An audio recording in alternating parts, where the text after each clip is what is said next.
fluidos em geral. A consciência que aprendera a realizar complexas transubstanciações de força nas diversas linhas da natureza, em se adaptando aos continentes da esfera extrafísica,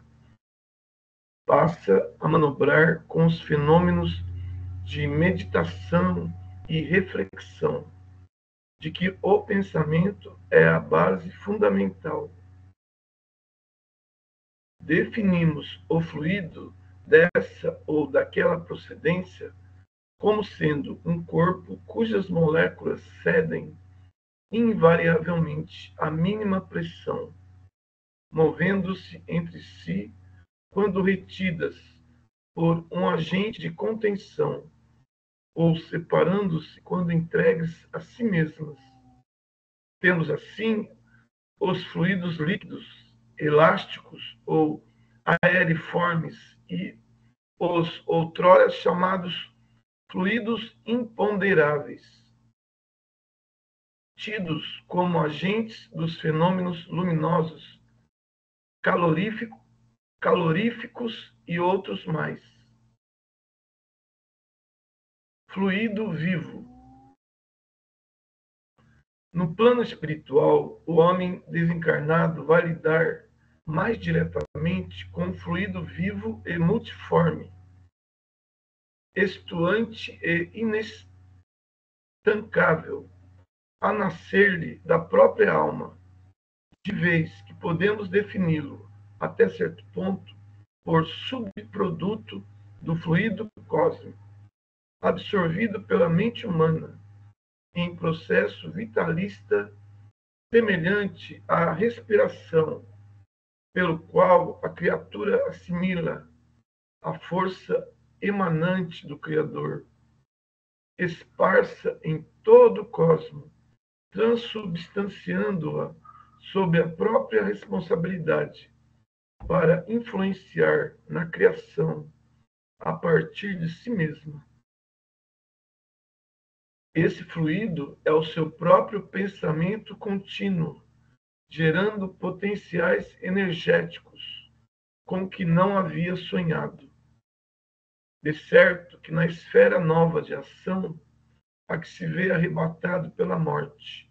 encontra a matéria conhecida no mundo em nova escala vibratória, elementos atômicos mais complicados e sutis, aquém do hidrogênio e além do urânio, em forma diversa daquela em que se caracterizam na gleba planetária, engrandecem-lhe a série estequiogenética. O solo do mundo espiritual, estruturado com semelhantes recursos, todos eles miando na quintessência, corresponde ao peso específico do espírito, e detendo possibilidades e riquezas virtuais, espera por ele, a fim de povoar-se de glória e beleza, porquanto, se o plano terrestre é o seio tépido da vida, em que o princípio inteligente deve nascer, medrar, florir e amadurecer em energia consciente, o plano espiritual é a escola em que a alma se aperfeiçoará em trabalho de frutescência, antes que possa desferir mais amplos voos no rumo da luz eterna. Vida na espiritualidade. Na moradia de continuidade para a qual se transfere, encontra, pois, o homem as mesmas leis de gravitação que controlam a Terra, com os dias e as noites marcando a conta do tempo, embora os rigores das estações estejam suprimidos pelos fatores de ambiente que asseguram a harmonia da natureza, estabelecendo clima quase constante e quase uniforme, como se os equinócios e solstícios entrelaçassem as próprias forças, retificando automaticamente os excessos de influenciação com que se dividem. Plantas e animais domesticados pela inteligência humana durante milênios podem ser aí aclimatados e aprimorados por determinados períodos de existência, ao fim dos quais regressam aos seus núcleos de origem no solo terrestre, para que avancem na romagem evolutiva, compensados com valiosas aquisições de acrisolamento, pelas quais auxiliam a flora e a fauna habituais à Terra, com os benefícios das chamadas mutações espontâneas. As plantas, pela configuração celular mais simples, atendem no plano extrafísico à reprodução limitada, aí deixando descendentes que mais tarde volvem também à leira do homem comum, favorecendo, porém, de maneira espontânea, a solução de diferentes problemas que lhes dizem respeito, sem exigir maior sacrifício dos habitantes em sua conservação. Ao longo dessas vastíssimas regiões de matéria sutil que circundam o corpo ciclópico do planeta, com extensas zonas cavitárias sob as linhas que lhes demarcam o início de aproveitamento, qual se observa na crosta da própria Terra, e estender-se da superfície continental até o leito dos oceanos, começam as povoações felizes e menos felizes, tanto quanto as aglomerações infernais de criaturas desencarnadas, que, por temerem as formações dos próprios pensamentos, se refugiam nas sombras, receando ou detestando a presença da luz. Esferas espirituais. Muitos comunicantes da vida espiritual têm afirmado em diversos países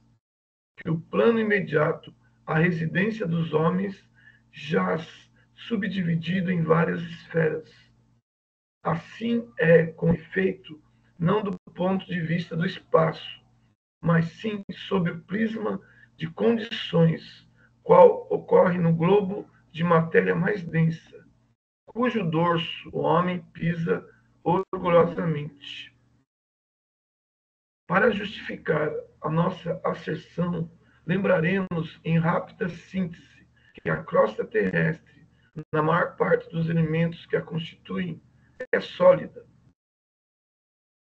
mas conservando aqui e ali vastas cavidades repletas de líquido quente ou de material plástico. Guarda o orbe grande núcleo no seio e que podemos considerar como sendo plasmado num aço de níquel natural, revestido por grossa camada de rocha basáltica, medindo 2.000 quilômetros aproximadamente de raio, no topo da qual, ali e acolá, surgem finas superfícies de rochas graníticas, entre as quais a face basáltica está recoberta de água. Mais ou menos nessa superfície reside a zona mais apropriada para indicar o limite do solo, que é, consequentemente, o leito do oceano. Temos, desse modo, os continentes do mundo, como ligeira película, com a propriedade de flutuar à maneira de barcaças imensas sobre o maciço basáltico, película essa que mantém a espessura de 50 quilômetros, em média. Encontramos, assim, na constituição natural do planeta, desde a barisfera à ionosfera, múltiplos ciclos de força e atividade na Terra, na água e no ar, tanto quanto nos continentes identificamos as esferas de civilização e nas civilizações as esferas de classe, a se totalizarem numa só faixa do espaço, centros encefálicos. É, pois, em novo plano, a dividir-se em variados setores de ação e de luta, que a consciência desencarnada, agora relativamente responsável, vai conhecer o resultado de suas próprias criações na passagem pelo campo carnal, através dos reflexos respectivos em seu pensamento, o fluido em que se imprimem os mais íntimos sentimentos e que lhe define os mais íntimos desejos. Com a supervisão dos orientadores divinos, associaram-se-lhe no cérebro o centro coronário e o centro cerebral em movimento sincrônico de trabalho e sintonia. Por intermédio do primeiro, a mente administra o seu veículo de exteriorização,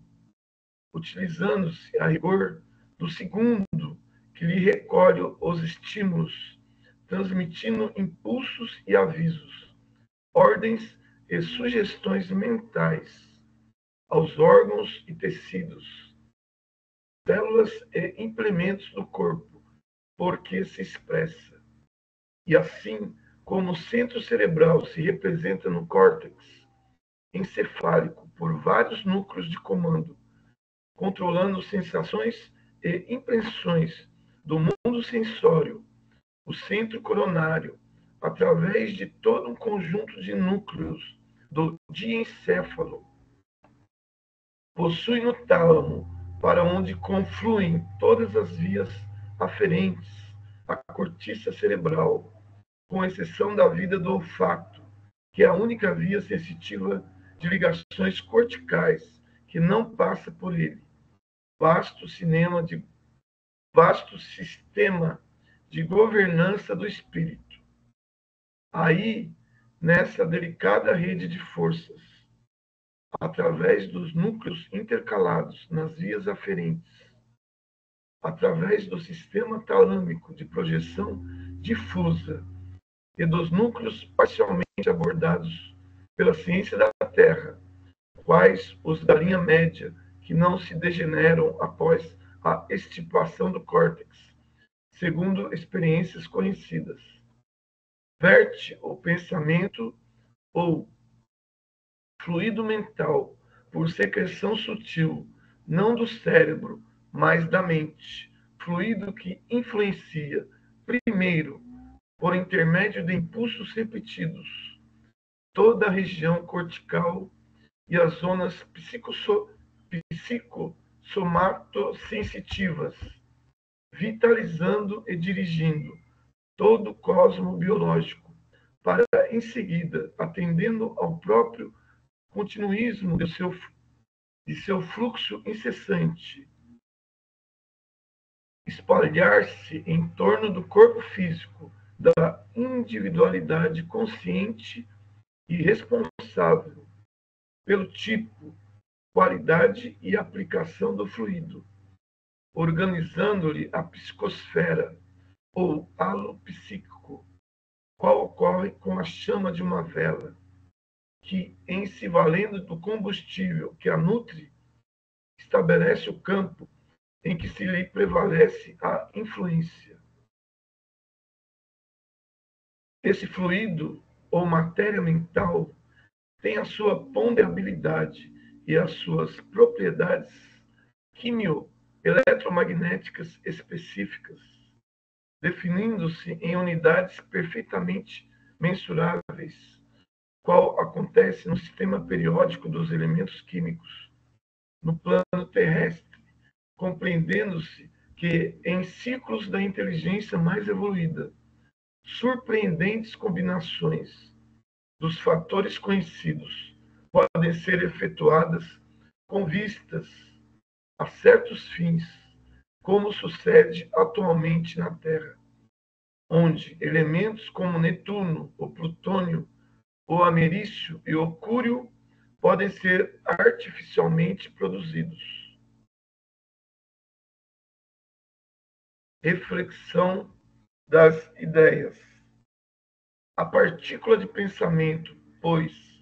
como corpúsculo fluídico,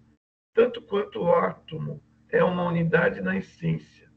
a subdividir-se, porém, em diversos tipos, conforme a qualidade, quantidade, comportamento e trajetórias dos componentes que a integram. E assim como o átomo é uma força viva e poderosa na própria contextura passiva, entretanto, diante da inteligência que a mobiliza para o bem ou para o mal. A partícula de pensamento, embora viva e poderosa na composição em que se derrama do espírito que a produz, é igualmente passiva perante o sentimento que lhe dá forma e natureza para o bem ou para o mal, convertendo-se por acumulação em fluido gravitante ou libertador, ácido ou balsâmico, doce ou amargo, alimentício ou esgotante, vivificador ou mortífero, segundo a força do sentimento que o tipifica e configura, nomeável à falta de terminologia equivalente, como raio da emoção ou raio do desejo, força essa que lhe opera a diferenciação de massa e trajeto, impacto e estrutura. Com o fluido mental, carregam-se, desse modo, não apenas as disposições mentosensitivas das criaturas, em atuação recíproca, mas também as imagens que transitam entre os cérebros que se afinam pela reflexão natural e incessante, estabelecendo-se as ideações progressivas que, originariamente vertidas dos espíritos superiores, transmitem aos desencarnados da Terra as noções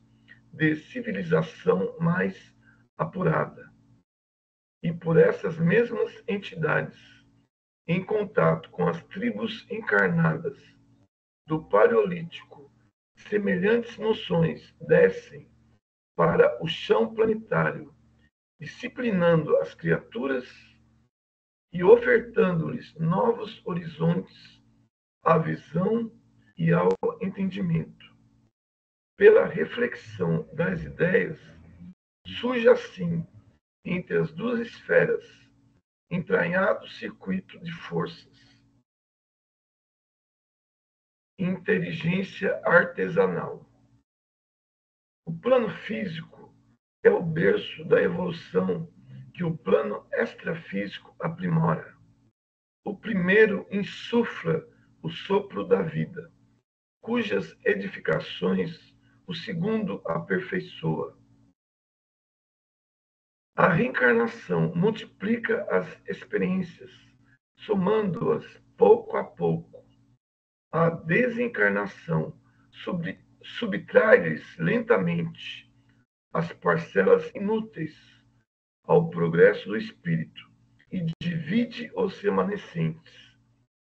definindo os resultados com que o espírito se encontra enobrecido ou endividado perante a lei. Consolidada a incessante eclosão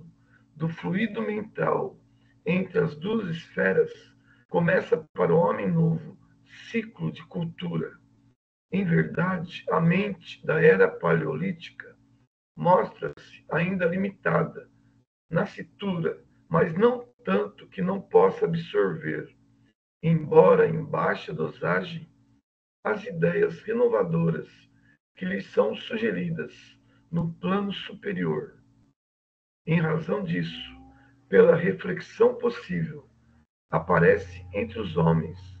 mal saídos da selva, a inteligência artesanal,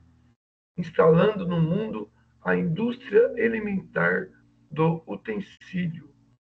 Por ela, o habitante do Império Verde encontra meios de efetuar com mais segurança velhos atos instintivos, utilizando o varapau para alongar o braço na colheita dos frutos dificilmente acessíveis, fabricando anzóis e arpões que lhe substituam os dedos na profundez das águas, burilando o sílex que lhe veicule a energia dos punhos e plasmando a roda que lhe poupe de alguma sorte o sacrifício dos pés. Plasma criador da mente. É pelo fluido mental, com qualidades magnéticas de indução, que o progresso se faz notavelmente acelerado pela troca dos pensamentos de cultura e beleza em dinâmica expansão. Os grandes princípios da religião e da ciência, da virtude e da educação, da indústria e da arte descem das esferas sublimes e impressionam a mente do homem, traçando-lhe profunda renovação ao corpo espiritual, a refletir-se no veículo físico, que gradativamente se acomoda a novos hábitos. Épocas imensas despendera o princípio, épocas imensas despendera o princípio inteligente para edificar os prodígios da sensação e do automatismo, do instinto e da inteligência rudimentar. Entretanto, com a difusão do plasma criador oriundo da mente, em circuitos contínuos, consolida-se a reflexão avançada entre o céu e a terra, e os fluidos mentais ou pensamentos atuantes no reino da alma imprimem radicais transformações no veículo fisiopsicossomático, associando e desassociando, associando e desassociando civilizações numerosas para construí-las de novo,